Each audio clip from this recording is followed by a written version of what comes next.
very familiar because a whole generation of French people have been literally taught libertarianism from the works and publications of Henri Lepage, Tomorrow Capitalism and Tomorrow Liberalism, which were bestsellers in the 80s and in France.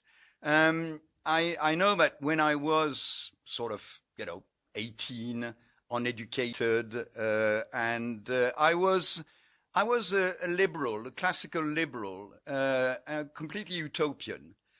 Later on, I became a realist and I became an anarcho-capitalist in the sense that what Henri Lepage's book taught me is that if you have a government, it will grow. And the only way to stop it growing is to not have one. But there is another reason why I would like to mention Henri Lepage here, is that this is an ICL conference. And Henri Lepage is the only person who attended the very first ICL conference in Zurich in 1982. Ladies and gentlemen, I give you Henri Lepage.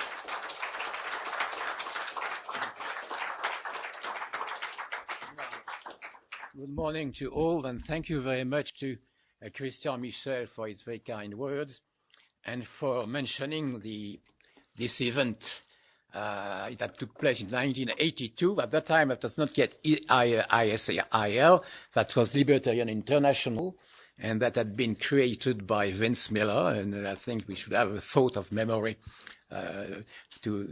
about Vince Miller, who disappeared a few years ago. And the first meeting was in Switzerland. So thank you very much, Christian, to give me the opportunity to be back in Switzerland 21 years later. I'm going to talk about something very different from the previous speakers. Let me check how does it work. Where is it? Where do I have to click? I have to hold it which way? This one. This one. It never works right. when I... Yeah. Okay. And so the other... Okay, you have to... So I'm going to talk about an economic topic, why central banks are failing the economic recovery. Yeah, I hope you will not mind me reading the paper. We have a very tight schedule. And so it's rather sometimes a difficult and technical topic, and it's better for me to read. And I'll try to read as slowly as possible so that everybody can understand. So over the last 4 years, the post-Great Recession economic recovery has been disappointingly slow, much slower than is usual during after recessions upturns. In the US, for example, there is a persisting nominal GDP gap of about 10%, which this graph makes the point. Unemployment data, it is even worse in Europe. Unemployment data support the common popular feeling that we have not yet moved out of the crisis. So why is it so? To that question, there are 4 main types of answers. The first one is what I call the Bernanke conventional response. That is, well, there is yet no ground to claim that our policy is a failure. Let's have more of the same, and it will finish by paying off. Meaning, no worry, we are anyway heading in the right direction. Then you have the second one you're familiar with too, which is the Keynesian critique. We went too far. How do I get back to the... How put back to the first ones? Okay.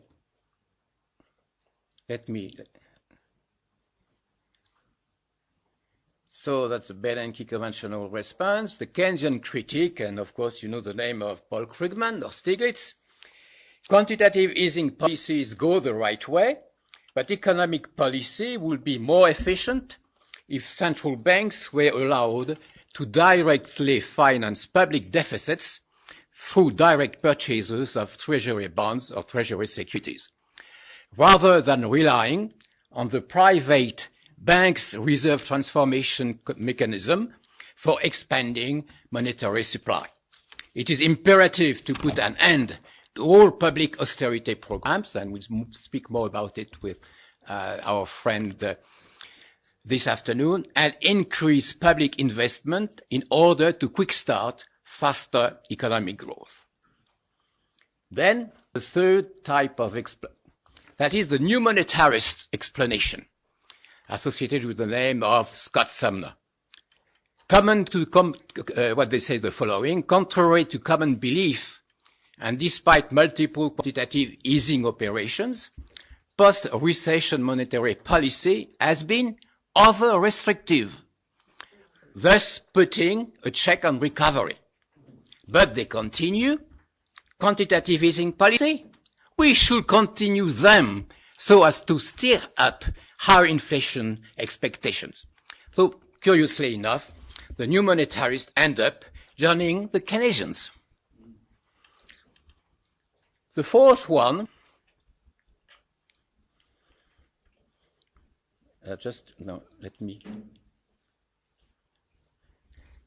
what I call the QE skeptics analysis. So I belong to a group of global warming skeptics. And so you also have the QE skeptics. That is the idea that present macroeconomic policy, quantitative easing plus near zero interest rate policy, defeats its own goals by multiple effects that play against economic recovery. And that is what I want now to focus on. So what is wrong with quantitative easing? The skeptics' argument may be listed under 4 arguments, 4 headings. Sorry. So the skeptics' arguments may be listed under 4 headings.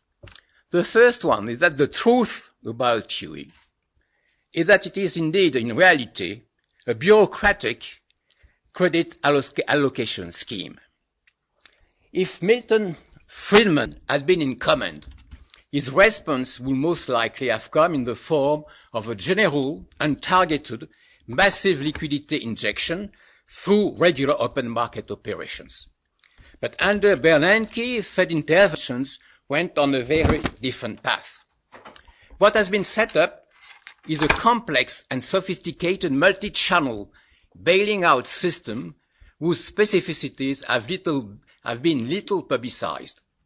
Basically, its concern is not regulation of money supply using market instruments, but directly channeling liquidity to key financial intermediaries whose failure, as decided by the Fed bureaucracy, will create massive disruptions in the intermediation chain, what we call the too big to fail. To that purpose, the Fed resorts to an array of ad hoc specific programs and financial tools aiming at different categories of intermediaries, dealers, investment banks, mutual funds, who receive money that has been mainly borrowed by the central bank. That's something which I discovered. They receive money that has been mainly borrowed by the central bank in order to be directly allocated by the Fed's bureaus. But as they do mainly use borrowed money, these operations lead to a huge increase in the bank balance sheet without adding much to base money. So the end result is that Bernanke did change the basic nature of his establishment, adding to the central bank traditional function of simply manipulating the money supply, the function of centrally allocating credit. Most of it is indeed borrowed. The Fed thus has morphed into what George Selgin calls rightly a central planning agency. That's something which is very little known. We all believe that they create only money, that they create money. In fact, they don't create so much money. My second heading is what I call the Fed carry trade bubble. A major feature of QEs is a pre-announced commitment by the central bank to maintain its near zero interest rate policy over a long undetermined period of time. Few people remember that the first time the Fed resorted to such a device antedates Bernanke's appointment. It dates back to the summer of 2003, when the Fed, under Greenspan chairmanship, officially committed itself to keeping interest rates low for a considerable period of time. This decision radically changed the set of incentives that determines the working of the US financial system. It made it more profitable for operators to speculate by borrowing as short term as possible, even overnight, and investing in longer duration safe securities, using leverage to compensate for their lower returns. Institutions that used to shun balance sheet risk, such as pension funds, reversed course and began to engage in carry trade activities, borrowing short term to invest in securitization, using the language of the carry trade was usually applied to dealing with currencies. Well, we can apply it to investing in your own country. The system became a sort of gigantic carry trade bubble arena fueled by the Fed new strategy. But to the monetary authorities, and that's very important, such developments were no cause for alarm, since they delivered precisely what they were looking for: low interest rates, even at the longer range, so as to win their fight against what was then mistakenly considered as a pressing threat of deflation. I will need to develop, but we may come back later on this point. By changing its strategy,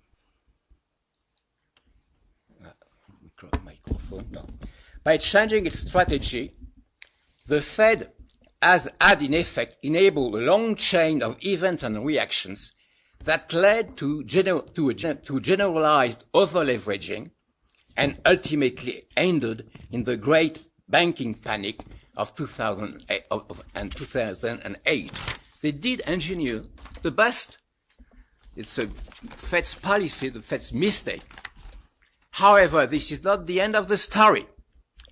By promising to hold rates close to zero and engaging in QE, it appears that the post-recession Fed did learn little from the unintended and unfortunate consequences of its past policy. It has been implicitly acting as if it wanted to enable again a burgeoning carry trade activity. But in a new environment, where the great factory for providing a growing and wide supply of arbitrage instruments such as securitized products, CDOs, and other sophisticated products had been dismantled. The consequence has been a growing scarcity of safe assets used as collateral that are necessary for bringing the interbank market back to life and resurrecting an active bank loan activity. Such a scarcity, by raising the price of collateral, holds back growth recovery by increasing the price of collateral and thus credit costs to the economy. The third heading, Basel III and the role of regulation. Basically, the function of quantitative easing is to make up for the huge destruction of private money that resulted when trillions of dollars of collateral assets exchanged on the banking and shadow banking markets disappeared almost overnight. Over the last 20 years, there has been a major change in Western monetary institutional framework. Base money, that is, money directly issued by central banks or state money, accounts now for no more than a very tiny fraction of money supply. For example, in 2007, base money accounted only for 6.5% of money supply at large, what we call M4 in the US. This means that in modern economies, the supply of money is now mainly private and is the product of market forces. More than 90% of additions to the money stock are supplied via a double multiplier mechanism. The traditional banking multiplier that works on deposit, that everybody knows about, but also that is less known, but also the new shadow banking multiplier, about 4 times, that results from repo hypothecation practices. That's a very sophisticated name. While most people assume that with zero interest rate policy and massive bailout assets purchases, central bank printing presses are again working full speed, such a large ratio between base money and money at large explains why actual post-recession monetary policy remained and remains unexpectedly and deceptively far tighter than commonly assumed. It is just a matter of mere simple arithmetics, not even mathematics.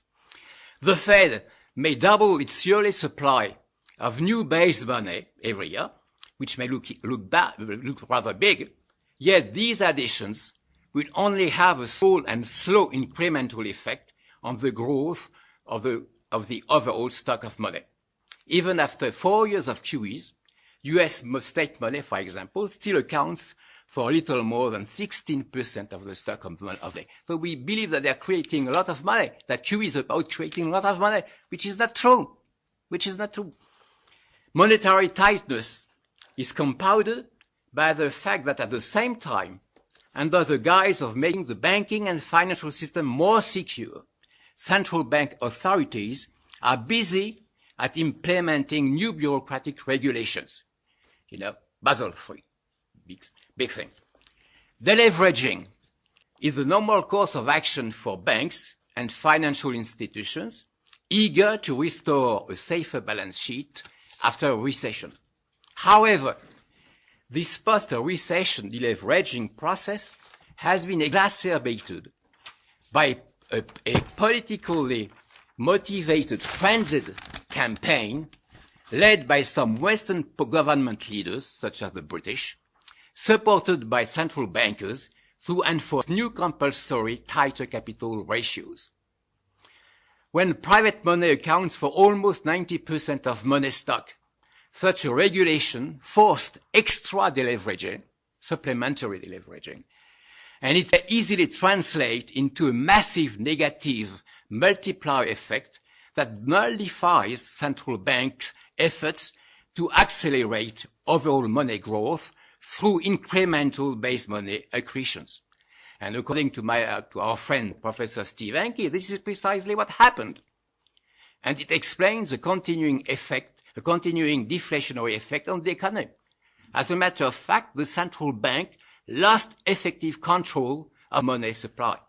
It may recover it later, but for quite a number of years, it has little control of the effective money supply.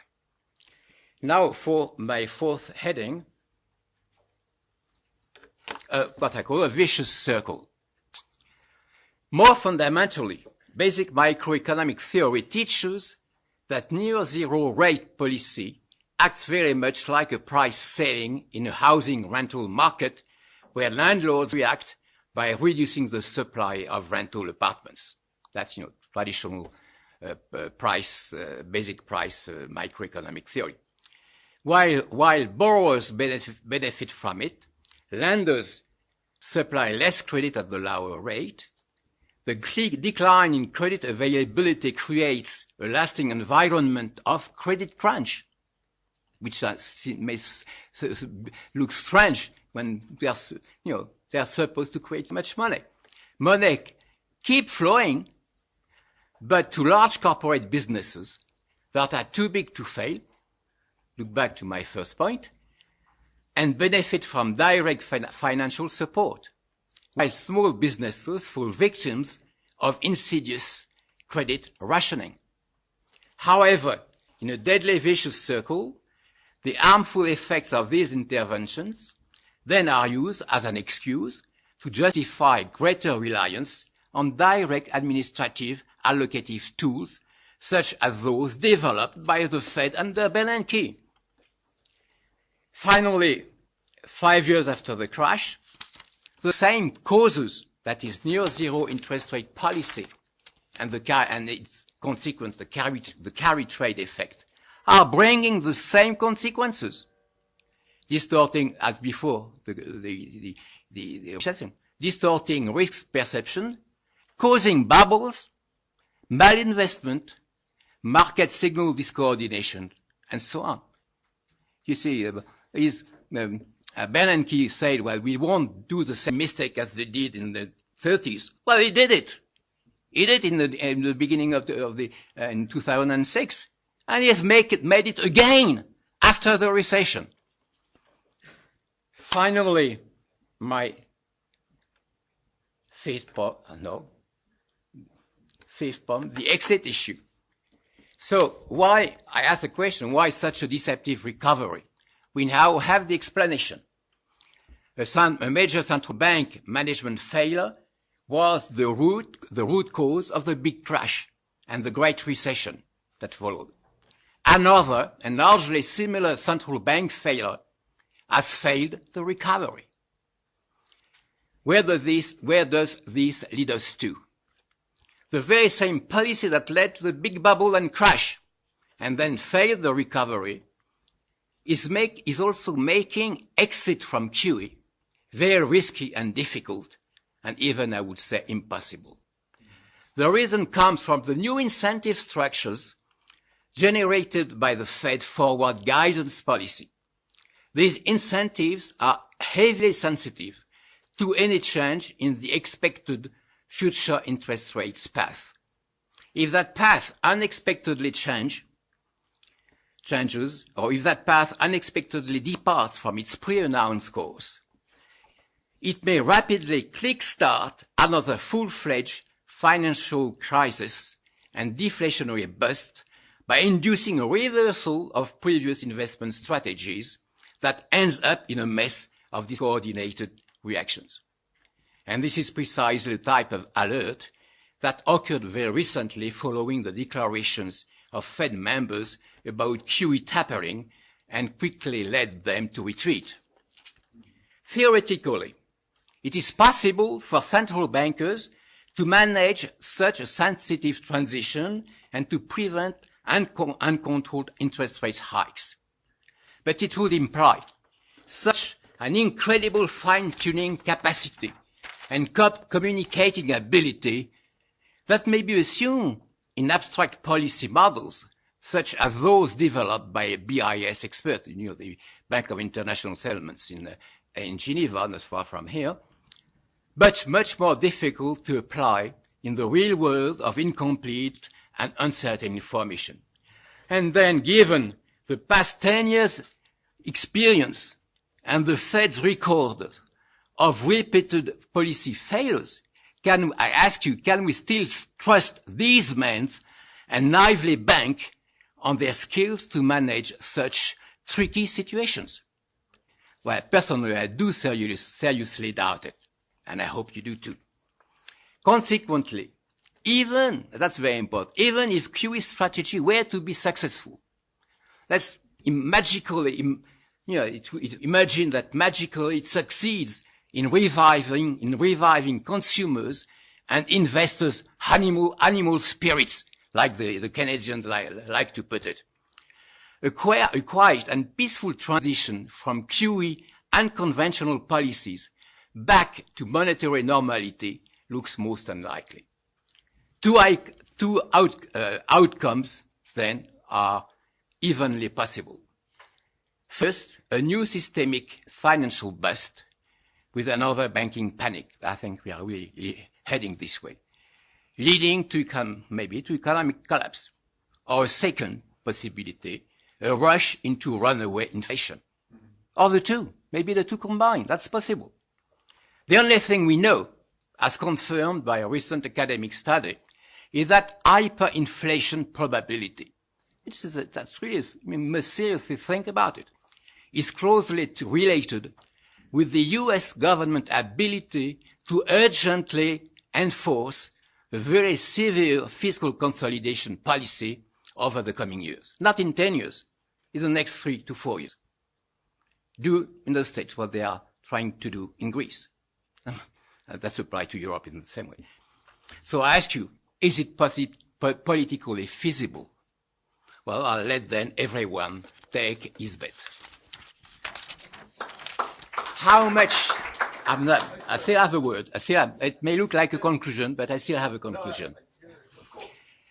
Then, how much confidence can we still place in people to keep accumulating such mistakes?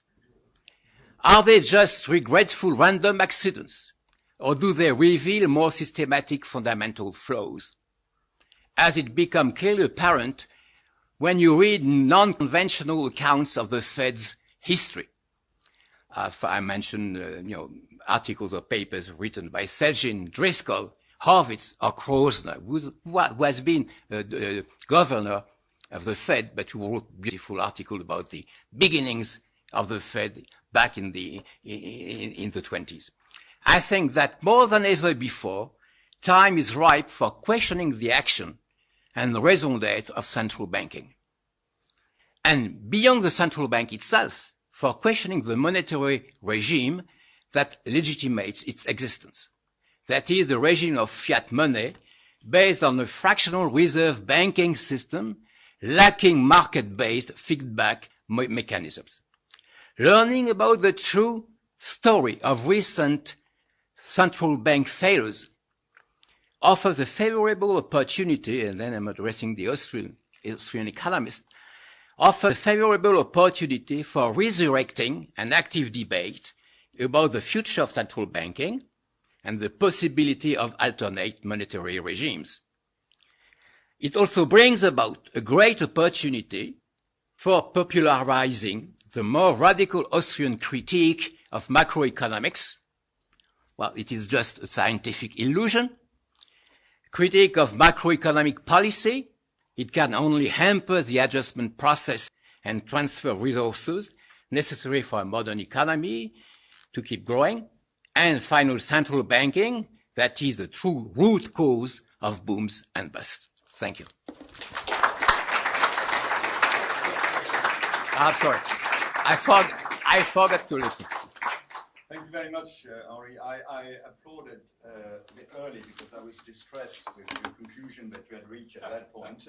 But I'm pleased that we ended up on a tone of, well, there is another way, Austrian economics, let's try that one. So exactly.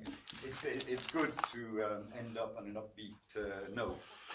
Stay here because we are going to have a discussion. I'm going to clear the mess I've made on this desk. And we are going to have a discussion with the speakers of this morning and with the audience. So, gentlemen.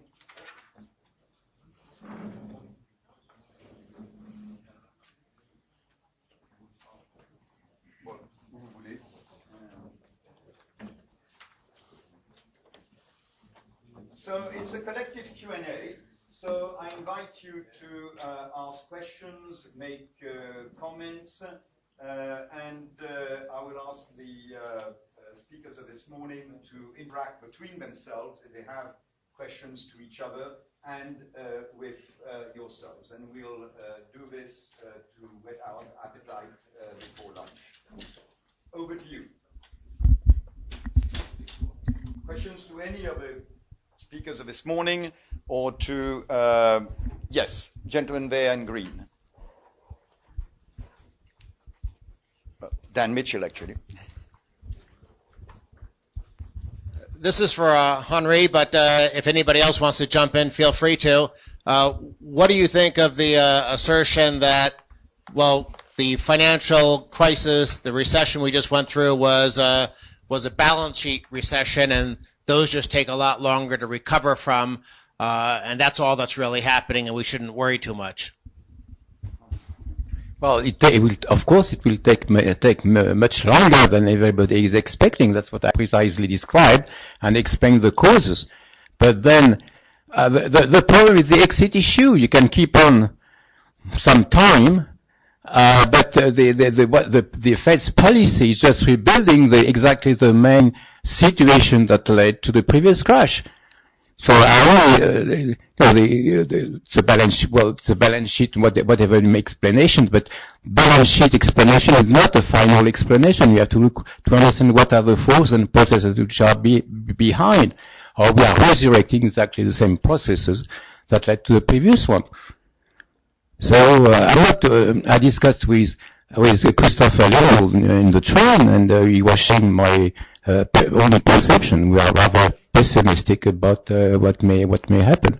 I don't believe that there is a safe issue. The only condition for having a safe issue, a safe exit, or a safe, that will be that you have in the States a very strong fiscal consolidation policy, which I don't think it's likely. There was another gentleman next to Dan Mitchell, whose hand I'd seen before. Adidayo, yes. Thank you. Look, if you feel that the central banks are not filling their roles, with what would you replace them?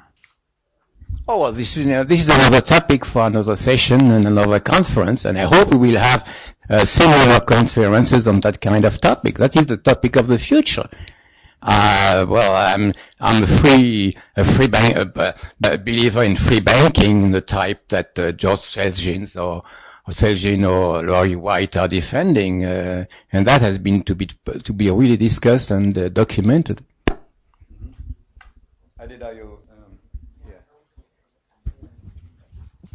Yeah, thanks. This is to Jim. Your paper is well presented, and we all realize we're supposed to conduct ourselves in a manner that others can accept what we talk about. Well, at what point do you think the worst ceases to be the worst when one can realize that this is the worst?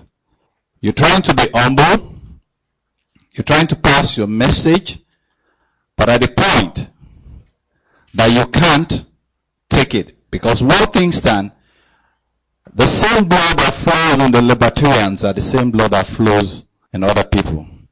So we all have, in humanity, I guess you agree with me that we all have our moment of madness, just a brief one. So if that happens, we will have a lot of challenges. Take, for example, I was in a university in Africa to talk to students about the advantage of free market economy, property rights, and principle of individualism. And I wouldn't jump in from the space into the school. It was accepted I should come. But when I got there, my first contact has to be the vice chancellor.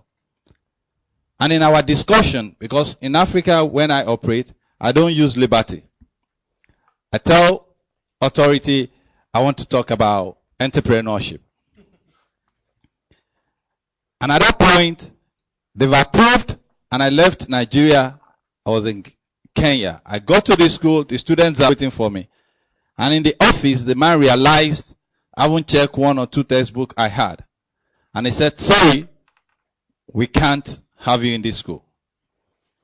Considering the flight, the risk, and I thought of it, if it wasn't in his own environment, if it had happened outside, I would have been forced to punch him. At that point, what will you advise? Because fine, we're supposed to be at the best of our humility when we are discussing with others.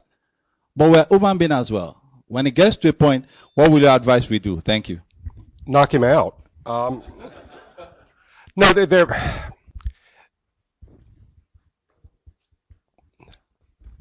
my crystal ball was broken a long time ago. I don't know what the right answer is. I have to argue for what I think is best. At least in the United States, which is the situation with which I have the greatest familiarity, I think we still have some time and some way to go before we reach the point where we have to respond with more than just words. By the way, I'm a firm, but there are a lot of people with whom I disagree on damn near everything. As long as they're intellectually honest, as long as they're willing to take the bitter with the sweet for their own advocacy, I can have great respect for them. I may have to kill them at some point, but in that case, I won't torture them. It'll be a double tap to the head. They'll be dead. It's like the mafia. Nothing personal. It's just business. There may be a point where God forbid, there may be a point where we do have to take up arms to reclaim our liberty. But I will not reach the promised land because some statist will plop a sign in the meadow saying free beer, and I'll come wandering out and will get my free beer and then be shot to little libertarian pieces. Again, you basically have to look at the situation and do the best you can. There are times where perhaps you have gone past the point where talk it's no longer appropriate. You have to take some form of more firm action. So that's all I can say. I don't know that that's very helpful. Any comment from the room, from the panel? No?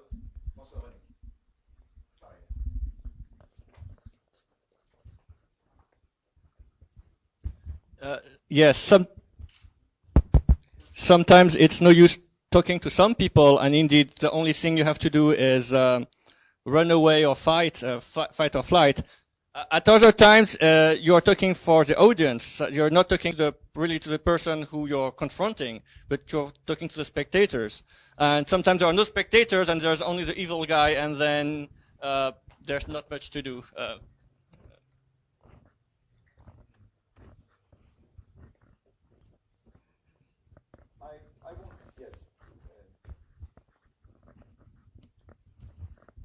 I wonder if Henri has some ideas as to how we might preserve our assets or perhaps increase them with in the near future in the event that he thinks things are likely to go in the next few years.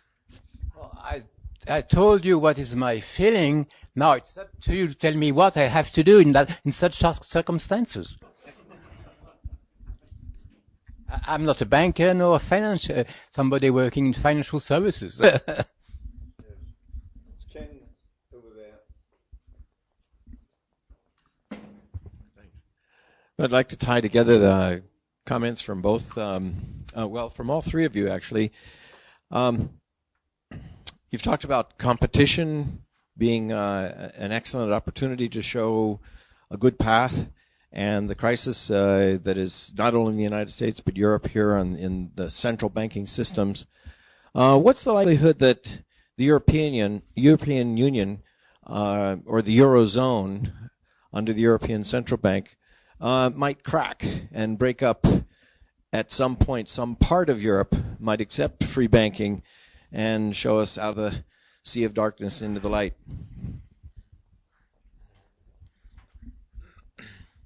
Well, to try, this is also a crystal ball issue, but I think there is some chance that the Eurozone will break up, not so much because the smaller subsidized countries in Southern Europe will get fed up with the rules imposed on them by Brussels and the IMF and so on, but because the northern countries might get fed up with subsidizing those countries. And I'm thinking of Germany, of the Netherlands and others. And I hope they would, and we see now, right now, a debate on for example, in Germany, of economists very skeptical of the euro arrangement and calling for a change and for a return to something more sound in terms of monetary arrangement.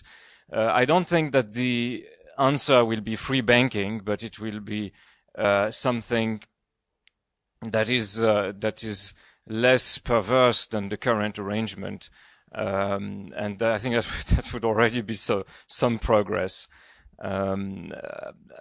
I think we are at least the discussion is moving in that direction, and as we know, it takes some time before it filters down the political decision making. But I mean, in the debate, at least, we see some movement. And but I'm afraid we still need to increase our educational effort to make sure that free banking and Austrian solutions that Henri mentioned will become more prevalent. But you know, again, being involved in the German-speaking debate, I see in Germany especially a number of very competent economists, Misesian economists, Austrian economists, that have a really front presence in the debate in the main newspapers, and so there is some hope that something will happen. Well, you know, concerning the euro, there is a very basic technical failure that has been done at the very beginning, before at the time of the treaty, that makes the eurozone unworkable. It cannot work in a fine way. But that does not mean that the euro is going to break up tomorrow, because the politicians are dead fixed on this idea that the euro must survive. So they are ready to impose all the costs, as very, very, very high price on the European citizens for keeping the euro in the system. And I'm sure that they are going to impose a very, very high cost. That is for sure. Now, what personally I feel that we must prepare ourselves for a purgatory. Free market people, for a purgatory, and also as citizens, a purgatory of about 15 years. We are going to live through a period that is dominated by what Bernanke is beginning in the States, and that we are doing also that is called financial repression. That is a move backward. We had the deregulation of liberal revolution that started with Reagan, that's been going on for 30 years, and now we are in such a dead-end position. There is no exit from. We are caught up in such conflicting forces that there is no way to get out safely from that. So we have to prepare for 30 years. And now, is the euro going to survive or not? Well, it's like, is there going to be a revolution in France or in Greece or in Spain, anywhere else? You are in such a configuration of a situation that anything can pop up at any time. And that's really the period when we cannot use the crystal ball, but we will be able to see nothing. Just a quick comment that actually does apply somewhat to the discussion here. A principle of biology that I think is very important is that good parasites learn not to kill their hosts. Particularly virulent strains of venereal disease, for example, died out because they killed the people that had them. We've seen plenty of situations going back to the NEP in Soviet Russia, to the liberalization in the United States, where eventually once the parasites realize that the organism is starting to die, they realize, gee whiz, we're not going to have a host. So it's not at all unusual for people to get mugged by reality and say, we have to withdraw, we have to make changes. And those changes are basically for their survival. I'll also add another point. Crashes, catastrophes, are pretty damn costly. And even the bastards that cause them have incentives to try to pull back at the last minute. And I mention this because I've heard all manner of people saying that we're going to have a crash, we're going to have a catastrophe. This has been going on for a long time. It's a remarkable sign of just how productive capitalist systems are, that they're managed to continue to crank out wealth despite the extraordinary degree of regulation that are placed upon them. So I don't know. Again, my crystal ball broke a long time ago. I think that Henri Lepage is absolutely correct that we're going to be in for some tough times. Whether or not we're going to see a collapse, I don't know. Prediction is hard, particularly when it concerns the future.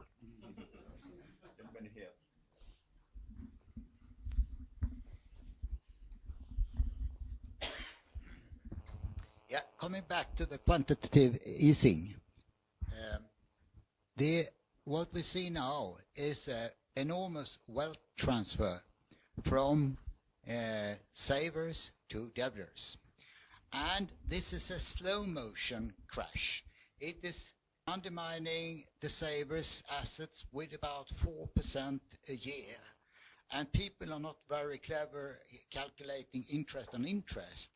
So it will take time, but we can see now, for example, latest Forsa poll in Germany, that the German population in general are very worried about the purchase power of their savings.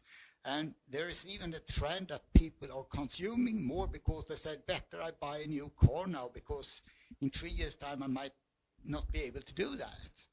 So there is, in the German political debate, it is like they have dragged the people and put it on ice. But under the surface, according to the Forsa I read this morning, there is really a rising worry. And one day it will explode when the middle class understand that they have been ripped off with 20% of their pension savings. And we know from history, when the middle class feel that they have been robbed of their savings, they create a situation of political instability. Do you see that we will get, we can say, awful new political moments, the absolute opposite to liberal the next years? Well, what you're describing is just what I call financial repression. Yeah. And that was the financial regime after the war that dominated for 15 years after the war. So that's what we are very likely heading to. Now, what you say, that's possible for the Germans. We want to withdraw because if the euro breaks, that will be by withdrawal by the Germans, not the Mediterranean countries that will withdraw. That's the only, but technically that there is a technical possibility, and even on a legal basis, the Germans have a good case that they could make it. But will they do it? That we are back to the crystal ball. Adedayo,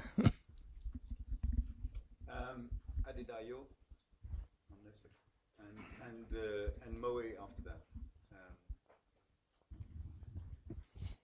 Sorry, this has to do with the Eurozone, European Union.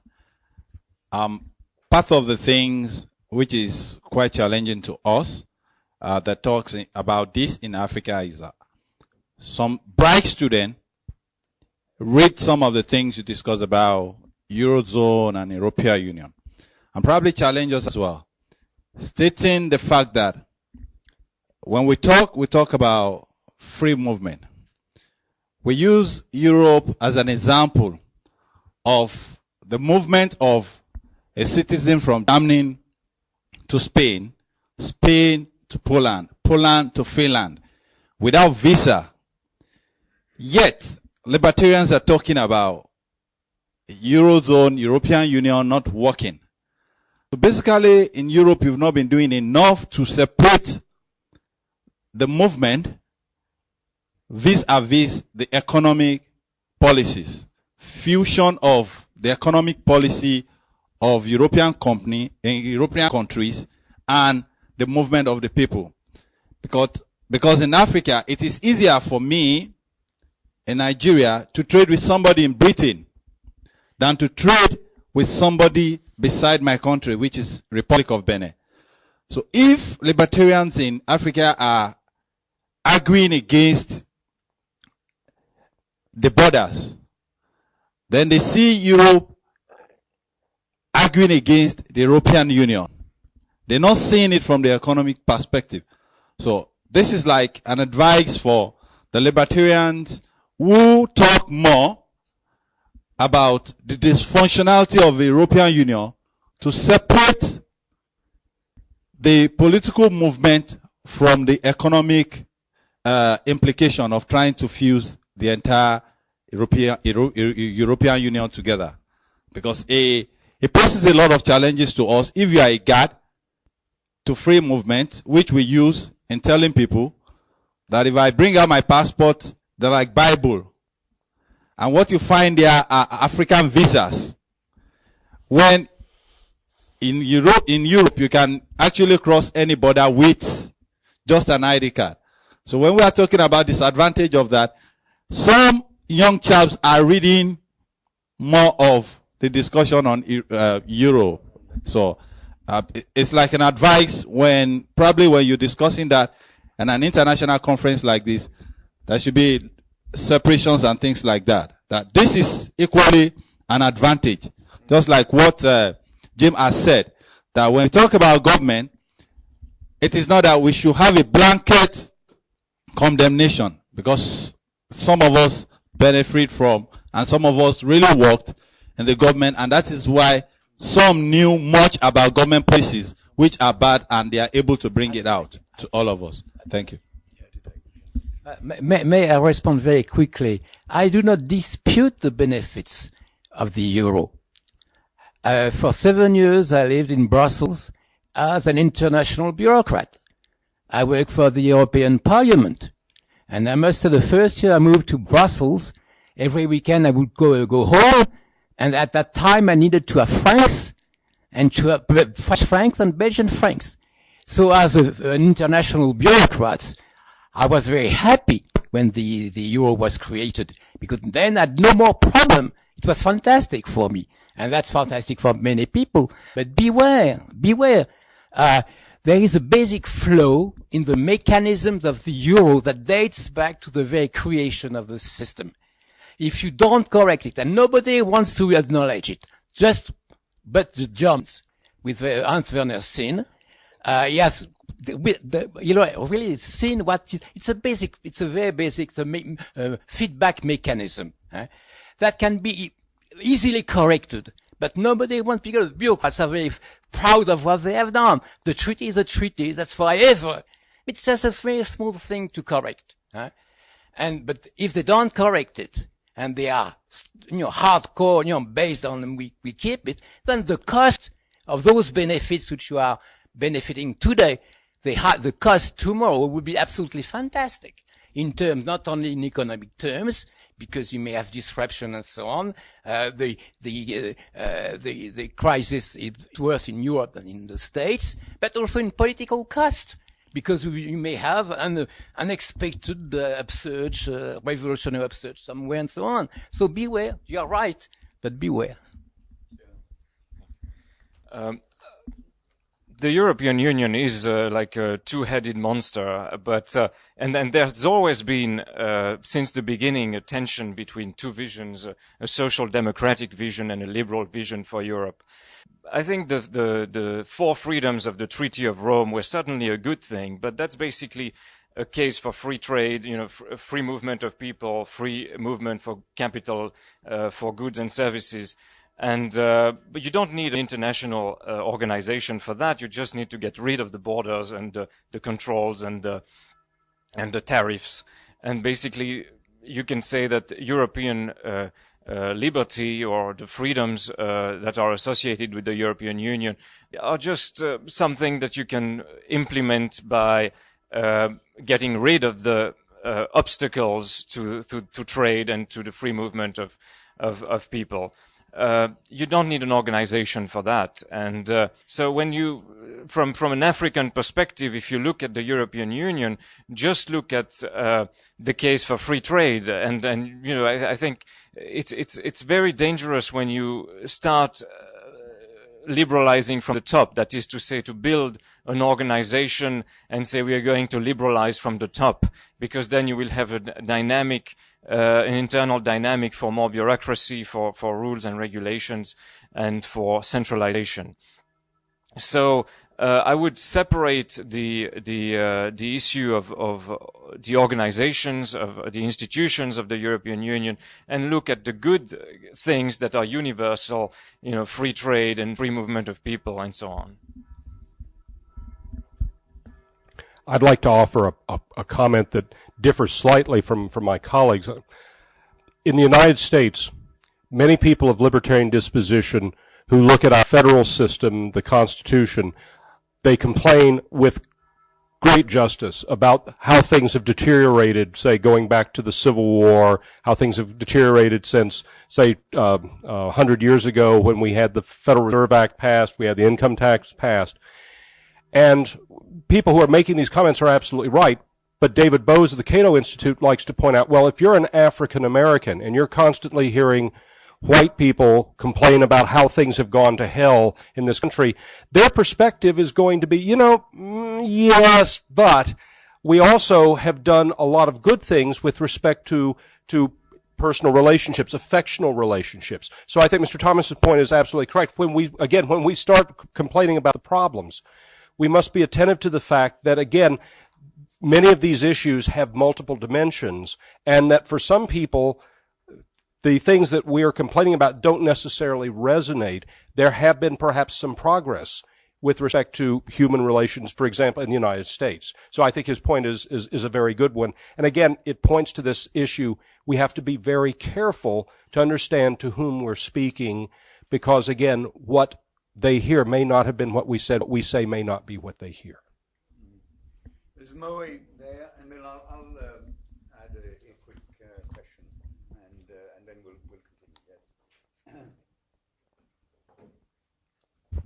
Thank you. My question is for Henri. What would you say? How would you rebuke those that say that what's failing the economic recovery? Sorry, I don't hear you. Can you hear me now? How would you rebuke those that say what's failing the economic recovery is a lack of fiscal policy, especially coming out in Washington, and that the Federal Reserve has in effect become the de facto plumber to fix the economy, which is a job they never should have had in the first place. But that since they are the only tool they do have. Sorry, but if you could speak slowly. And wait, it's What would you say to those that say that the failure of the economic recovery is due to a lack of fiscal policy, and that monetary policy is the de facto the only tool left to go ahead and fix the economy, and that since interest rates are already near zero, you can only use quantitative easing? Well, we don't share the same economic paradigm. We don't share the same basic fundamentals. And you're just back to the basic dispute between the Keynesians and the fiscalists and the monetarists. And there you have to go back to empirical research. And but I belong to the group of people, along with Steve Hanke, wrote a number of pieces recently or last year on precisely that issue. That shows that anyway, monetarism is superior to fiscalism, and he has many empirical elements to prove it. And then that will be disputed by Krugman and others. Of course, that's the academic and the intellectual dispute that goes on every day, and that will never end.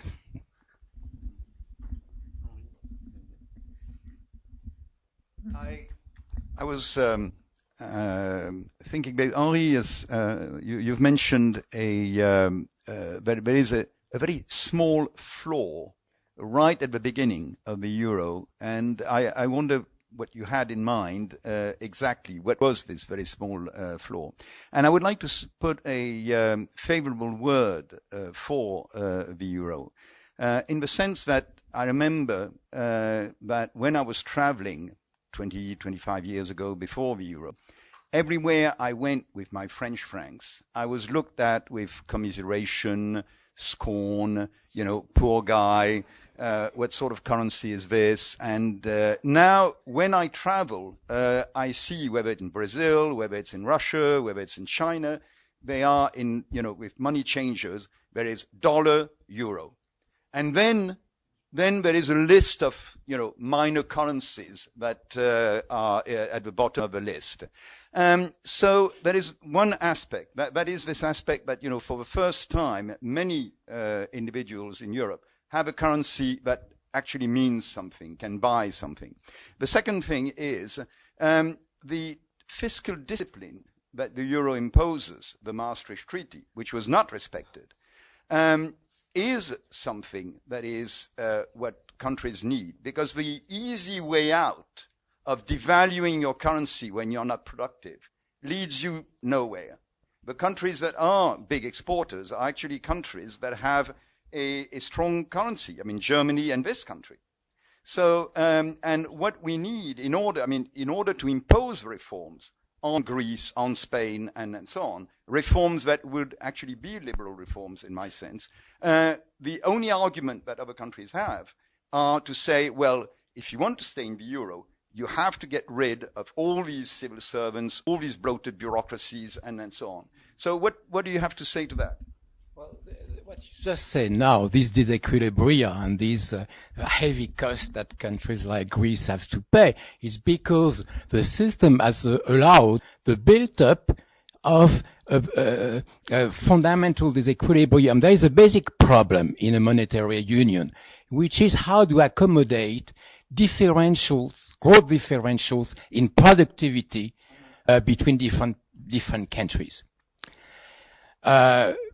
Well, they understood that there was a problem, and when they created the Eurozone, they thought that the solution should be political.